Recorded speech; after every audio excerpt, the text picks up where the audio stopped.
ராஜாதி ராஜ ராஜ மார்த்தாண்ட ராஜ கம்பீர ராஜகுல திலக ராஜ பராக்கிரம ராஜ வைராக்கிய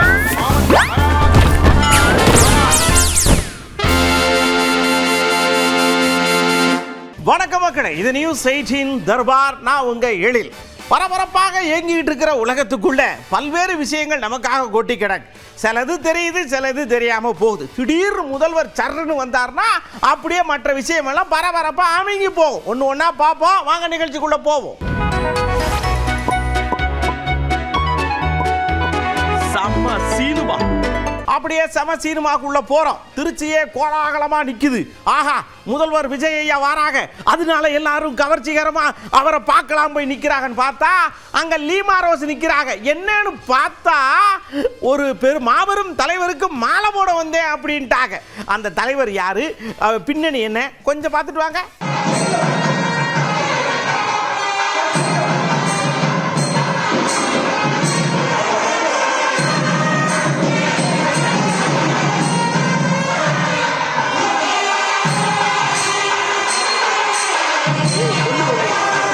ஒரு மரியாதை கிடையாது இல்லையா? அதாவதுங்க, நீதி கட்சியினுடைய மாபெரும் தூணுங்க அவருக்கு மாலை போட்டு மரியாதை செலுத்தலைனா நான் அரசியல்ல வந்ததுல ஒரு அர்த்தமும் கிடையாது இல்லையா அப்படின்னு லீமா ரோஸ் அம்மா சொல்றாங்க.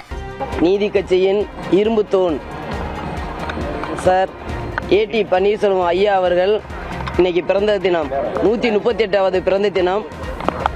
அதை நாங்கள் ஏடிஎம்கே கழகத்தின் சார்பாக அனைத்து ஒன்றிய செயலாளர் வந்திருக்காங்க, நகர் மாவட்டம் எல்லாருமே வந்திருக்கிறாங்க.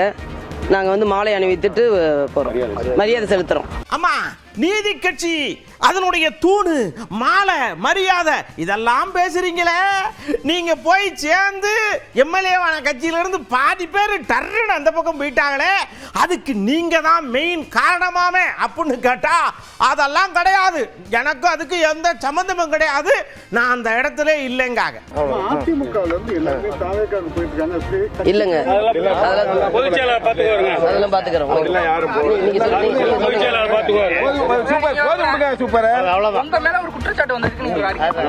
அதுக்கெல்லாம் நாங்க லீகல் மூலமா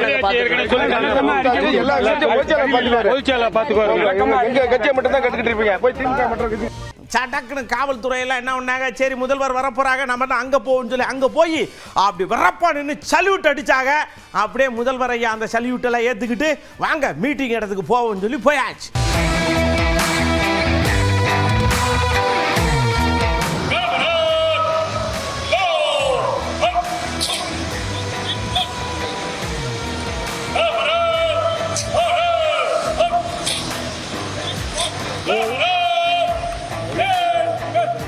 ஒருத்தர் வந்தார், மலமலமலன்னு வந்தார், சால்வை எடுத்தார், பட்டு பட்டு உதறினார், சடக்குன்னு போட்டார், வணக்கம் என்னார். ஓஹோ, இவர் புதுசா அந்த கட்சியில் சேர்ந்திருப்பார் போல் இருக்கு அப்படின்னு பார்த்தா நம்ம வைகோ அண்ணாச்சியோடைய மகங்க துரை வைகோ தான் சடக்குன்னு சால்வையை போட்டார். ஒருவேளை அந்த பக்கம் போனாலும் போவார் போல் இருக்கு.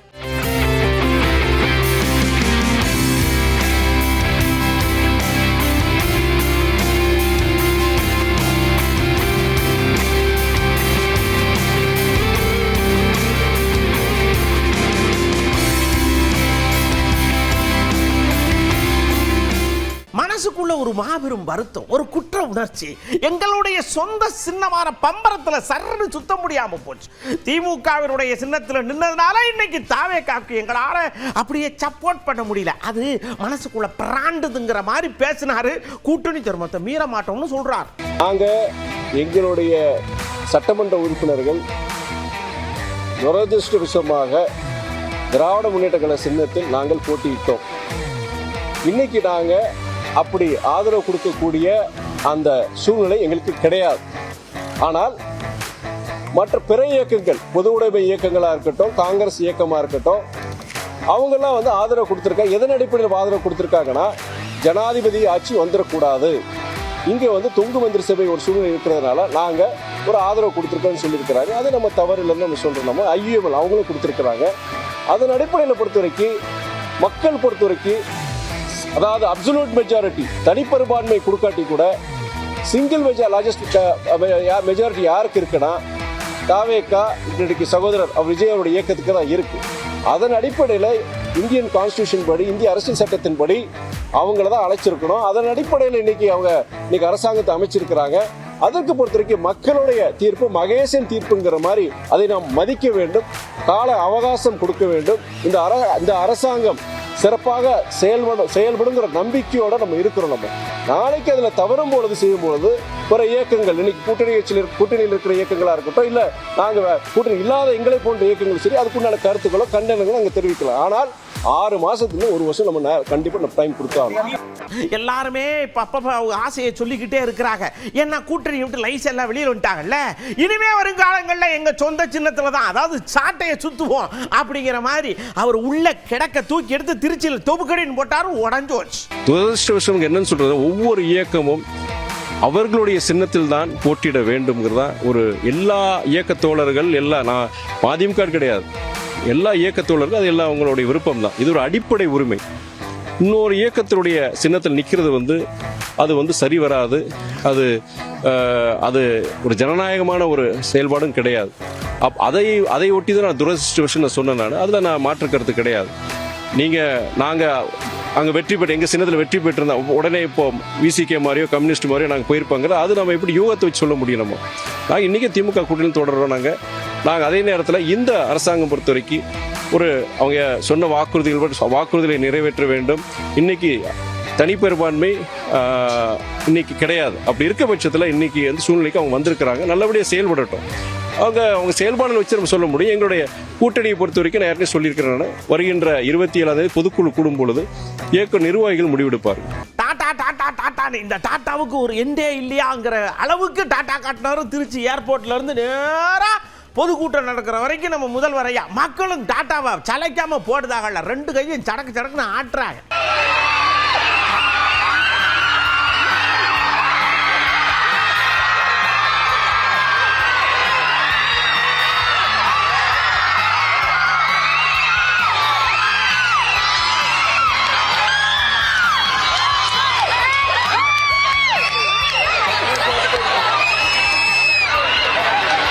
நேரம் ஆயிடுச்சு போலுக்கு. வண்டி எடுத்துட்டு சர்ன்னு போனாங்க. ஒருத்தர் குடுன்னு ஓடியாந்தாரு, பாதுகாப்புக்கு இருந்தவர். அப்படி ஜம்ப் பண்ணி ஏறினார் பாருங்க, ஒரு ஜஸ்ட் மிஸ், கம்பி வலிக்கிருச்சுங்க, பொத்தடின்னு கீழே விட்டாரு. அப்படியே முதல்வரை சைட்ல பார்த்தாரு, தூக்கி விட்டுருப்பாரு. ஆமா,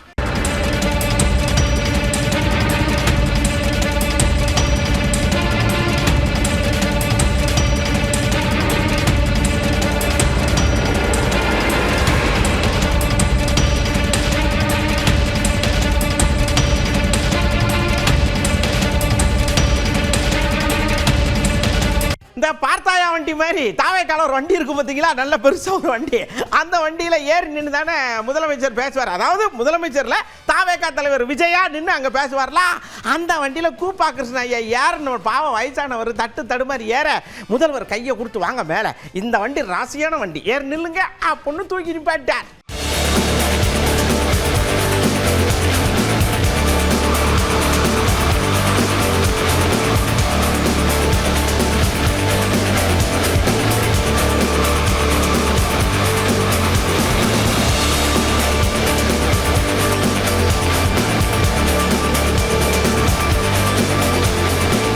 கையை கொடுத்த உடனே கூப்பா கிருஷ்ணன் ஐயாவுக்கு கீழே இருந்து மேலே வரைக்கும் சில்லுன்னு ஆகி போச்சுல்ல.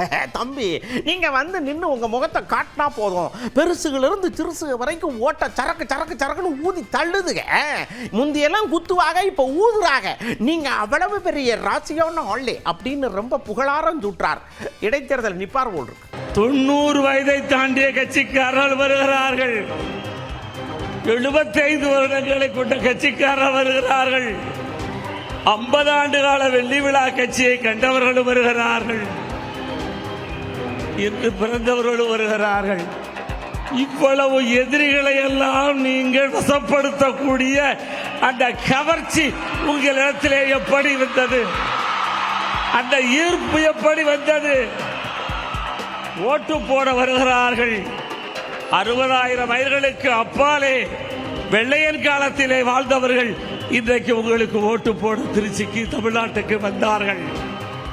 அரபு நாட்டிலே இருந்தவர்கள் வந்தார்கள். ஈழ நாட்டிலே இருந்தவர் வந்து ஓட்டு போட்டார்கள். இப்படிப்பட்ட இந்த கவர்ச்சியை கண்டு நானெல்லாம் உங்களிடத்திலே வந்த பொழுது என்னை என்ன சொன்னார்கள் தெரியுமா? பிழைக்க தெரியாதவன், அரசியல் கட்சியை தேர்வு செய்ய முடியாதவன் என்று சொன்னார்கள். ஆனால் இன்றைக்கு நான் பார்க்கிறேன், உங்கள் தொலைநோக்கு சிந்தனையிலே நாடு வந்ததால் இன்றைக்கு வாழ்வற்று நிற்கிறேன். மைக்க புடிச்சார் முதல்வர். ஐயா 6 மாசம் வரைக்கும் அமைதியா இருப்பேன்னு சொன்னீங்களே, 6 நாள் கூட அவளங்க நீங்க ஆட்டுக்கு அடிச்சு விட்டுக்கிட்டே இருக்கீங்க. ஒரு மனுஷன் அங்க உட்காந்து ஒண்ணு படிச்சு பார்க்கணும், அதை படிச்சு பார்த்து மண்டையில ஏத்தணும், பரீட்சை எழுதுற மாதிரி இருக்குங்க. ஆனா 6 நாள் கூட டைம் கொடுக்காம நீங்க ஆட்டுக்கு இப்படி பண்ணிட்டு இருக்கீங்களே, இது உங்களுக்கு நியாயமா அப்படின்னு கேட்டுவிட்டு, இருந்தாலும் நமக்கு கூட அப்படியே சப்போர்ட் பண்ணி அப்படி தாங்கினவங்களுக்கு எல்லாம் நன்றி அப்படின்னார். இத்தனை வருஷமா மாத்தி மாத்தி உங்களை ஏமாத்திக்கிட்டு இருந்த இந்த 2 பேரையும் வேண்டாம்னு சொல்லி ஒதுக்கிட்டு உங்களுக்காக உண்மையா உழைக்க வந்த உங்க விஜய, உங்க அண்ணனை, உங்க தம்பிய முதல் அமைச்சரா இல்ல முதல் சேவகனா ஆக்கியிருக்கிறீங்க. தலை வணங்கி ஒட்டுமொத்த தமிழக மக்களுக்கும் இந்த நேரத்தில் என்னுடைய நன்றியை தெரிவிச்சுக்கிறேன். இந்த நேரத்தில் எங்களுக்கு ஆதரவு தெரிவிச்ச அத்தனை இயக்கங்களுக்கும் அத்தனை இயக்கத்தின் தலைவர்களுக்கும் மீண்டும் என்னுடைய நன்றியை தெரிவிச்சுக்கிறேன். எங்களுக்கு 2 பேருக்கு இடையில தாங்க இந்த தமிழ்நாட்டில் போட்டி. ஒன்னு டிஎம்கே, இன்னொன்னு டிவிகே. எங்களை நீங்க தூத்தி வாரிக்கிட்டே இருங்க, நாங்க ஜெயிச்சுக்கிட்டே இருப்போம், அதுதான் எங்களுக்கு வேணும், நான் நல்லதை செஞ்சுக்கிட்டே இருப்பேன் அப்படிங்கிற மாதிரி வசனமா பேசி தள்ளுறார். மக்கள்லாம் விசில் அடிக்காங்க. ஆனா இந்த திமுகவும் மற்றும் பலரும் ஒன்னா சேர்ந்துகிட்டு இந்த விஜயோட ஆட்சி வந்துடக்கூடாதுன்னு சொல்லி ஒரு கூத்து ஒண்ணு பண்ணாங்களே, அந்த கடைசி 5 நாள் அடாடாடாடாடா, நமக்கெல்லாம் ஓஹோ இப்படியெல்லாம் கூட நடக்குமோ என்ன கூத்துங்கிறீங்க. ஆனா ஃபியூச்சர் என்னவா இருக்குன்றத மட்டும் இப்ப நான் சொல்றேன். உங்களுக்காக உண்மையா உழைக்க வந்த இந்த விஜயா, இல்ல இந்த விஜயோட ஆட்சி அமைஞ்சிடக்கூடாதுன்னு தடுக்க நினைச்ச ஸ்டாலின் சாரா, அவ்வளவுதான். இதுக்கு நடுவுல வேற யாரும் எந்த அல்லு சில்லும் உள்ள வந்து நம்மளை தடுக்கிறதோ எதிர்க்கிறதோ ஏதாவது பண்ணாங்கன்னா நிர்வாகம் அதுக்கு பொறுப்பில்லை ராஜா, நிர்வாகம் அதுக்கு பொறுப்பில்லை. ரிசல்ட் என்னவா வரும்ன்றது அது உங்களுக்கே நல்லா தெரியும். நம்மளை ஏளனமா பேசுறதா நினைச்சு அவங்களுக்கு ஆப்பு வச்சுக்கிறாங்க. திமுக நம்மளை தடுக்க, திமுக நம்மளை எதிர்க்க, திமுக நம்மளை அவமானப்படுத்த அத்தனையும் நமக்கு நன்மையே. அப்படியே டிவிக்கே ஆட்சி கட்டில வந்துடக்கூடாதுன்றதுக்காக 2 பேரும் மாறி பேசி என்னெல்லாம் டார்ச்சர் பண்ணாங்க. ஆனாலும் மக்களுடைய பேரன்பால நான் வந்து உட்காந்துட்டோம் இல்லையா, நீங்க எல்லாம் கடைசியில தீய சக்தி நிரூபிச்சிட்டீங்க இல்லையா அப்படின்னு அவர் வாட்டுக்கு இல்லை அப்படி போறார். அதாங்க திமுகவும் மற்றும் பலரும் ஒன்னா சேர்ந்துகிட்டு திருட்டுத்தனமா யாருக்கும் தெரியாம ஒரு ஓரமா மூலையில உட்கார்ந்துட்டு பேரம் பேசி கூட்டு சேர்ந்து ஆட்சி அமைச்சு கொள்ளையடிக்க திட்டம் போட்டாங்க. அது ஏன் தெரியுமா? உங்களோட இந்த டிவிக்கு ஆட்சி அமைஞ்சா அவங்க பொழப்பே போயிடும். அந்த கொள்ளையடிக்கிறது, லஞ்சம், ஊழல் எல்லாமே கத்தம். அதான் இந்த காரணம். அடுத்து ஸ்டாலின் சார், திமுக வந்து இப்போ தீய சக்தி மட்டும் இல்ல, மக்களை விட்டு ரொம்ப தூரமா போன தூர சக்தி, ஓர சக்தி, கோர சக்தி, பார சக்தி. நீங்க எப்போ இந்த தீந்து போன சக்தியோட நீங்க கூட்டு சேர்ந்துகிட்டு ஆட்சி அமைக்கணும்னு நினைச்சீங்களோ அப்பவே இந்த திமுக தூர்ந்து போன சக்தியாகவும் ஆயிடுச்சு. நீங்களாம் நம்மளை பத்தி அவதூறு பேசலாமா சார்? இது நியாயமா? மக்களை இவ்வளவு பெரிய மக்கள் சக்தி நம்மளோடு இருக்கும் போது நமக்கு எதுக்கு வேற அரசியல்? எலெக்ஷன்ல 50-60 வருஷமா இருந்த சாதிய உடைச்சிருக்கிறோம், மதத்தை உடைச்சிருக்கிறோம், காசு கொடுத்து ஓட்டு வாங்கறத உடைச்சிருக்கிறோம். வந்தீங்களே என்ன செஞ்சீங்கன்னு கேக்குறீங்க. ஏயா உள்ள போனா பாஸ்வேர்டா கேக்குது. ஒவ்வொரு பாஸ்வேர்டையும் ஓபன் பண்ணி ஃபண்டை ரிலீஸ் பண்ணுக்குள்ள எனக்கு தாவு தீந்து போகுது. அதுக்குள்ள இதை செஞ்சியா, அதை செஞ்சியா, அப்படி செஞ்சியா, இப்படி செஞ்சியான்னு மாமியார கேட்கிற மருமகளை மாதிரியே இப்படி பேசுறீங்களே, என்ன நினைச்சிட்டு இருக்கீங்கன்னு கேட்கிறாரு முதல்வர் ஐயா. இந்த 200 யூனிட் மின்சாரம் கட்டணமில்லா மின்சாரம் அறிவிச்சோம். அதுல ஆல்ரெடி இருந்த 100 யூனிட் திமுக கொடுத்தது கிடையாது. மேடம் ஜெயலலிதா மேடம் இருந்தப்போ செஞ்சுட்டு போனது. ஸ்டாலின் சார் பதவி போன அந்த கடுப்புல அறிக்கையா விட்டு தள்ளிக்கிட்டு இருக்கிறாரு. என்ன பண்ணீங்க உங்களுடைய ஆட்சியில? மக்கள் பணத்தை, டாஸ்மாக்ல இருந்து அடிச்ச அந்த பணத்தை, ஊழல் செஞ்ச அந்த ஃபைல க்ளோஸ் பண்றதுக்கு அலையா அலைஞ்சிங்க. ஆனா இந்த விஜய் மக்களுக்கு தொந்தரவா இருக்கிற அதே டாஸ்மாக க்ளோஸ் பண்ணா. விவசாயிகளோட அந்த கடனை தள்ளுபடி மேக்சிமம் இந்த 1 மந்த்ல என்ன செய்ய முடியுமோ அதை செஞ்சான். நீங்க தான் அந்த நிதி சம்பந்தமா இருக்கிற எல்லா கேட்டையும் லாக் பண்ணி வச்சுட்டு போயிருக்கிறீங்க. அதை சரி செய்ய வேணாமா? அதை ஒழுங்குபடுத்த வேணாமா? அதனால மறுபடியும் சொல்றேன், இந்த விஜய் பொய் சொல்லி ஏமாத்துறதுக்காகலாம் அரசியலுக்கு வரல. உங்க கூடவே நிக்கிறதுக்காக மட்டும்தான் அரசியலுக்கு வந்திருக்கிறேன். அதுல எந்த மாற்று கருத்துமே கிடையாது. சொல்றாரு, என்னைய ஈட்டிய வச்சு சதக்குன்னு குத்துற மாதிரி எதிர்கட்சிகள் என்ன வேணாலும் பண்ணட்டுங்க, கேட்கட்டுங்க, நான் நல்லதே செஞ்சுக்கிட்டே இருப்பேன், ஒழிக்காம விட மாட்டேன் இந்த ஊழலை. ஒரு நாள் அப்படியே எழுதி வச்சுக்காங்க, ஊழல்ங்கிற வார்த்தையை அகராதியில இருந்து எரேஸ் பண்ணிடுவேன் அப்படின்னு உணர்ச்சி பொங்க சொல்றார். ஆட்சி எந்த பாகுபாடும் இல்லாம எல்லாருக்குமான ஒரு ஆட்சியா தான் இருக்கும். அதுல எந்த மாற்றமும் கிடையாது. ஸ்டாலின் சார் மாதிரி ஊசலாட்டம் இருக்கவே இருக்காது. மதச்சார்பற்ற கொள்கையில சமரசமே இல்லை. மாநில உரிமைகள்ல விட்டு கொடுக்கவே மாட்டோம். நதி நீர் உரிமைகளை விட்டு கொடுக்கவே மாட்டோம். சமூக நீதி, சம நீதிய, சமத்துவ நீதிய ஒரு நாளும் விட்டு கொடுக்கவே மாட்டோம். அதனால திருச்சி கிழக்கு தொகுதி மக்களே, தமிழ்நாட்டில் இருக்கிற 234 தொகுதியும் நம்ம தொகுதி தான். அதுல எந்த கட்சி ஜெயிச்சிருந்தாலும் அது நம்ம தொகுதி தான். பெரம்பூரா இருக்கட்டும், திருச்சி கிழக்கா இருக்கட்டும், எனக்கு 2 கண்கள் மாதிரி. அதுலயும் திருச்சி கிழக்கு என் செல்ல புள்ள மாதிரி. அதனால வரப்போற இடைத்தேர்தல்ல உங்க வீட்டில் இருக்கிற ஒருத்தரை தான் வேட்பாளரா நிக்க வைக்க போறோம். நீங்க எப்படி இந்த விஜய்க்கு ஆதரவு கொடுத்து ஓட்டு போட்டு ஜெயிக்க வச்சீங்களோ அதே மாதிரி வரப்போற இடைத்தேர்தல்ல உங்களுடைய அந்த வேட்பாளரையும் ஜெயிக்க வைப்பீங்கன்ற அந்த ஒரு நம்பிக்கை நான் முழுமையா தான் நம்புறேன். உங்களுக்காக உழைக்க வந்திருக்கிறேன். உங்களுக்காக எல்லா விஷயத்தையும் நான் பார்த்து செய்வேன். ஊழல் இல்லாத, லஞ்சம் இல்லாத ஒரு ஆட்சியை நான் கொடுப்பேன். I understand. ஒரே நாள் அது நடக்காததான், மேஜிக் இல்ல, பட் ஒரு நாள் அதை நான் நடக்க வைப்பேன். அப்படியே உயர்கல்வித்துறை அமைச்சர் விஸ்வநாத ஐயாட்ட ஒரு கேள்வியை கேட்டாங்க. அவர் எடக்கு முடக்க ஒன்று பதில சொல்லி அது வேற மாதிரி போய் இப்போ பழையபடி அதே விஷயத்தை கேட்கும் போது முதல்வர் ஐயாட்ட உட்காந்து பேசணும். அன்னைக்கு அவசரமா பேசணும், அதனால வேற மாதிரி ஆயிப்போச்சு. இப்போ முதல்வர் ஐயாட்ட உட்காந்து பேசணும். அமர பேசுனதுல ஐயா என்ன சொல்லுதாங்களோ அதுபடி நடப்போம், அவ்வளவுதானே, மேட்ரு முடிஞ்சு வச்சு அப்படிங்க. Yes, that point of your question அமைச்சர் பொறுப்பேற்று வெரி ஷார்ட் டைம் தான் ஆயிருக்கிறது. டெஃபினட்டா நான் மாண்புமிகு முதலமைச்சர் அவர்களோடு இது சம்பந்தமா விவாதிக்க போறேன். விவாதிச்சு வெரி சூன், இது உங்களுக்கு தெரியும், இந்த higher education department is a prestigious and very important portfolio. So முதலமைச்சரோட கலந்து ஆலோசித்து வெகு விரைவில் துணைவேந்தர்கள் நியமனம் என்பது நடைபெறும். நாம நம்பணும், சீக்கிரமா நடக்கணும் அப்படின்னு நம்ம நம்புவோம். டெஃபினட்டா சீக்கிரம் அந்த அனௌன்ஸ்மெண்ட் கண்டிப்பா நடக்கும். அப்படியே இன்னொரு விஷயத்தை சொல்றாரு. ஐயா, நாங்க ஒன்று சொல்றோம்னா எங்களுக்குள்ள இருக்கக்கூடிய கருத்தை நீங்க உள்வாங்கி எழுதுங்க. உங்களுக்குள்ள இருக்கிற கருத்தை திணிச்சு எழுதி ஏடா கூடமா பார்த்து கடைசியில் புண்ணாக்கி விட்டு போயிடாதீங்க. நாங்க தமிழர்களுடைய நலன்ல ஒரு இடத்துலையும் சமரசம் பண்ண மாட்டோம் அப்படிங்க. நீ எங்க வரீங்கன்னு நான் புரிஞ்சுக்கிட்டேன்.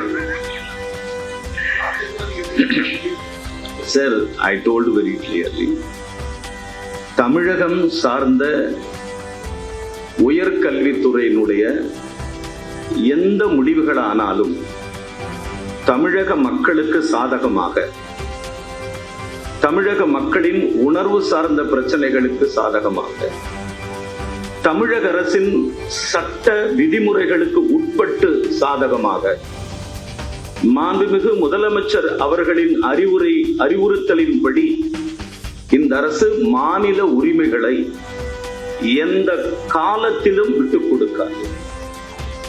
The state autonomy is very most important. Honorable, respected CM Mr. Joseph Vijay Sarkar விட்டு கொடுக்கவே நாங்க போறதில்லை. ஸோ எங்களுடைய இண்டிபெண்டன்ட், எங்களுடைய அட்டானமி, எங்களுடைய சாவரனிட்டி நாங்க விட்டு கொடுக்க போறதில்லை. தமிழகம் தலை நிமிர்ந்து தான் என்னைக்குமே நிற்கும். இதுதான் என்னுடைய பாயிண்ட். இதுல அப்படியே நிர்மல்குமார் ஐயா என்ன கேட்டாரோ ஏது கேட்டாரோ தெரியல, என் காதுகள் இரண்டும் செங்குருதியாக வடிகிறது அப்படிங்கிற என்னத்துக்கு கேட்டா, எடப்பாடி ஐயா, உதயநிதி ஐயா, அந்த பக்கம் ஸ்டாலின் ஐயா 3 பேரும் சேர்ந்து என்னென்னமோ பண்றாங்க. அதெல்லாம் என் காதுல வந்து விழுகிற பொழுது இன்ப தேன் வந்து பாயல, உள்ள எரிமலை குழம்பே வாஞ்சு ரத்தமா வருதுங்கார். அவர்கள் ஏன் ரிசைன் பண்ணாங்கன்னு அவங்களே சொல்லியிருக்காங்க. ஏன் அதில் பிளவுபட்டது, அதிமுக ஏன் பிளவுபட்டதுன்னு அவங்களே தெளிவாக சொல்லியிருக்காங்க. எதுக்கு பிளவுபட்டது? எடப்பாடி அவர்களும் ஸ்டாலின் அவர்களும் உதயநிதி அவர்களும் இன்னும் ஒரு சில பேர் சேர்ந்து அவர்கள் இருவரும் திமுகவும் அதிமுகவும் சேர்ந்து ஆட்சியை அவங்க வந்து கொண்டு வரதுக்கான முயற்சிகளை சேர்ந்து 2 பேர் சேர்ந்து ஆட்சி அமைக்கும் சூழ்நிலை கொண்டு வந்தான்னு சொன்னாங்க. இதை அங்கே இருக்கிற கட்சிக்காரர்கள் யாரும் ஏற்றுக்கொள்ள 2 குடும்பம் சேர்ந்து மீண்டும் அவர்கள் வந்து அந்த அதிகாரத்தை கைப்பற்ற முயற்சி நடந்தது. அதிமுக இருக்கிற யாருக்கும் பிடிக்கல, திமுக இருக்கிற யாருக்கும் பிடிக்கல, திமுக கூட்டணியில் இருந்த யாருக்கும் பிடிக்கல. அதனால தான் இந்த பிளவுகளே வந்தது. திமுக கூட்டணியிலிருந்து பலர் ஏன் வெளியே வந்தாங்க? ஏன்னால் அவர்கள் அந்த முயற்சியை எடுத்தார்கள். திமுகவும் அதிமுக, ஸ்டாலின் குடும்பமும் எடப்பாடி குடும்பமும் சேர்ந்து ஆட்சி அதிகாரத்தை கைப்பற்ற நடந்த முயற்சியில் தான் இந்த பிரச்சனைகள் அனைத்தையும் வந்தது. அதை பிடிக்காமல் வெளியே வருபவர்களை, அதை பிடிக்காமல் வெளியே வரவங்களுக்கு நீங்கள் என்ன களங்கம் சுமத்தினாலும் இதுதான் நடந்த உண்மையில். இந்த உண்மையை எல்லாரும் சொல்லிட்டாங்க. அதாவது கூட்டணியிலிருந்து வெளியே வந்த தலைவர்களும் சொல்லியிருக்கிறார்கள், அதிமுக இருந்த தலைவர்களும் சொல்லியிருக்கார்கள், திமுக கூட்டணியிலிருந்து வந்து வெளியே வந்தவங்களும் சொல்லியிருக்காங்க. ஸோ இந்த முயற்சி தான் இது எல்லாத்துக்குமான அடித்தளம். ஸோ இப்படி தங்களையும் தங்கள் குடும்பத்தையும் காப்பாற்றிக் கொள்ள நடக்கும் தலைவர்கள் மத்தியில் எப்படி அவர்களை நம்பி அங்கே இருக்கிற தொண்டர்களும் அங்கே இருக்கிற எம்எல்ஏக்களும் எப்படி பயணிப்பார்கள்? ஐயா நம்புங்க ஐயா அப்படிங்கார். என்னத்துக்கு? அதாவது ஐயா நீங்க அவங்கள இப்படி சொல்றீங்க, ஆனா நீங்க பல விஷயங்கள்ல அப்படி கவர் பண்ணி கூட்டிட்டு வர்ற மாதிரி பேச்சுவார்த்தை அங்கங்க நடந்துகிட்டே இருக்கே, அது என்ன அப்படின்னு கேட்டா அதெல்லாம் பொய், நம்பாதியே அப்படிங்கார். யார் நம்புவா? எங்கேயுமே எந்த பேரமும் பேசப்படவில்லை 100%. அவர்கள் தனிப்பட்ட முடிவால் அவர்கள் வெளியே வந்து ராஜினாமா செஞ்சு ஏன் வெளியே வந்தாங்கன்ற காரணம் அனைவருக்கும் தெரிந்த காரணம். நான் சொன்ன காரணம் தான் அனைவருக்கும் தெரிந்த காரணம்.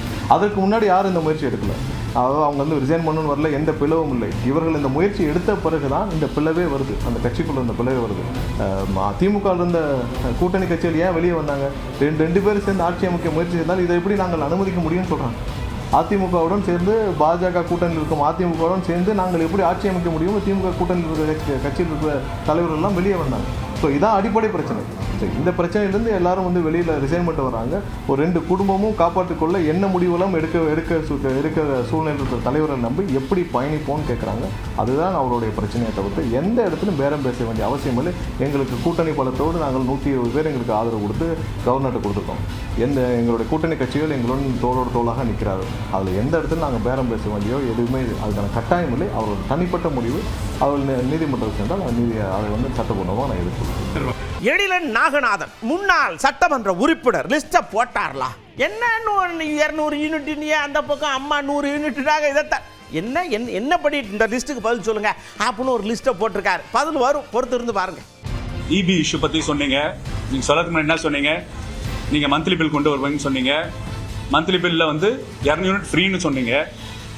அதாவது ஆட்சி முடிஞ்ச அடுத்த நாள் நான் வந்து நடைமுறைப்படுத்தணும்னு நீங்கள் டைலாக் கொடுத்தீங்க. ஆனால் இன்னைக்கு பை மந்த்லி பில்லு தான், அதே 100 யூனிட் தான். 500 யூனிட் பை மந்த் தானா தான் பை மந்த்லி பில். 2 மாதத்துக்கு ஒரு பில் 500 யூனிட் தானா நீங்கள் கொடுக்குற சலுகை இல்லைன்னு கண்டிஷன்ஸ் போட்டு சொல்கிறீங்க. உங்களுக்கு எல்லாம் தெரியும், நகர்ப்புற வாழ்வெடுக்கூடிய பகுதியில் வெப்பம் தாங்காமல் ஒரு ஏசி இருக்கிற வீடுகள் தெரியும். ஒரு ஏசி போட்டாலே 500 யூனிட் தாண்டிடும். அப்புறம் கொடுக்குற மாதிரி கொடுத்து அப்புறம் பெற மாதிரி பெறதான் உங்களோட மாற்றமான ஆட்சியான்னு நான் கேள்வி கேட்குறோம். இன்னொன்று வியப்பாக இருந்தது என்ன வந்தால், செல்வி அம்மையார் அவர்கள் தான் 100 யூனிட் கொடுத்தாங்கன்னு சொன்னாங்க. அந்த 100 யூனிட்டோட தொடக்கம் எங்கே தெரியுமா இருந்தது விஜயண்ணா?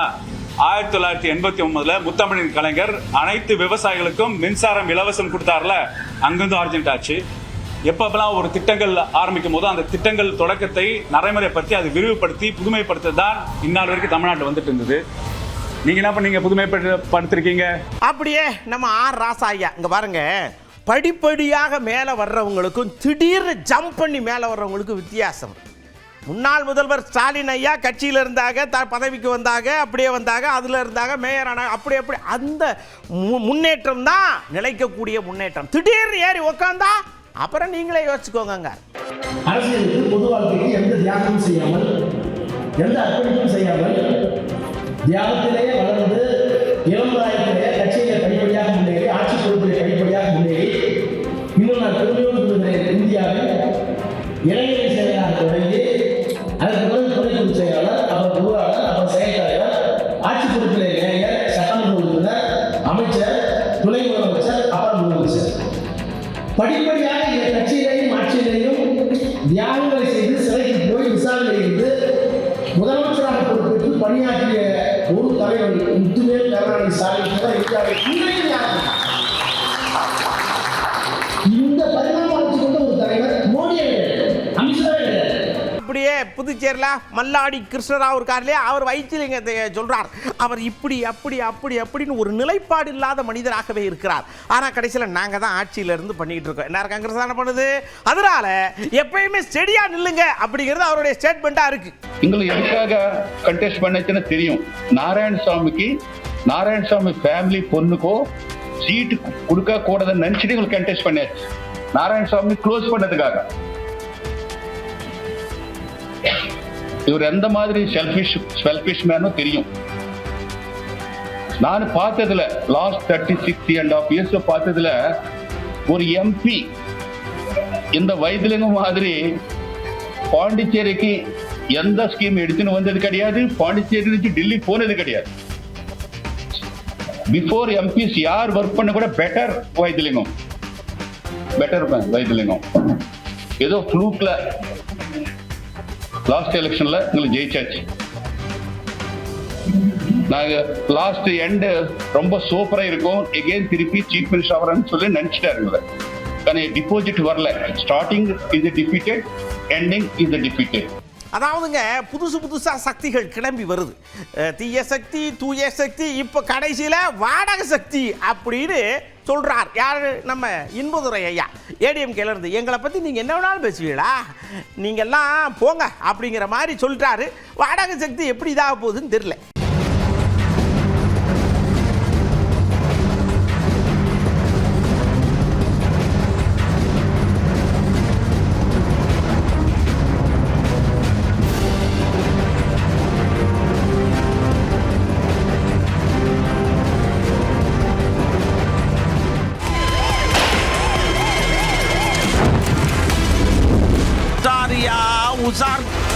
அப்படியே நேராக உசாருக்குள்ள போறோம்.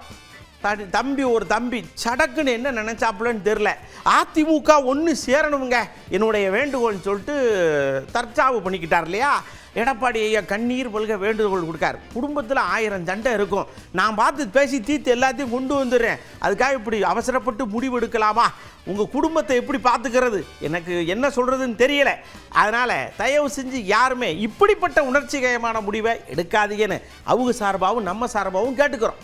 மன வேதனையில் இருக்கிறோம், மிகுந்த அதிர்ச்சியில் இருக்கிறோம்.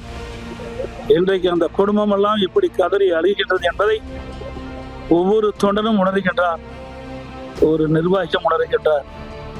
இந்த சூழ்நிலையில் வேறு கருத்து என்னால் தற்போது சொல்ல இயலாத நேரங்களை தெரிவித்து மனவேதனையோடு கடுமையான காயத்தோடு தான் கொள்பட்டு தெரிவித்துக் கொண்டிருக்கிறேன். ஒவ்வொரு குடும்பத்திற்கும் அவருடைய மகன் தான் செல்வமாக இருந்து கொண்டிருக்கின்றார்.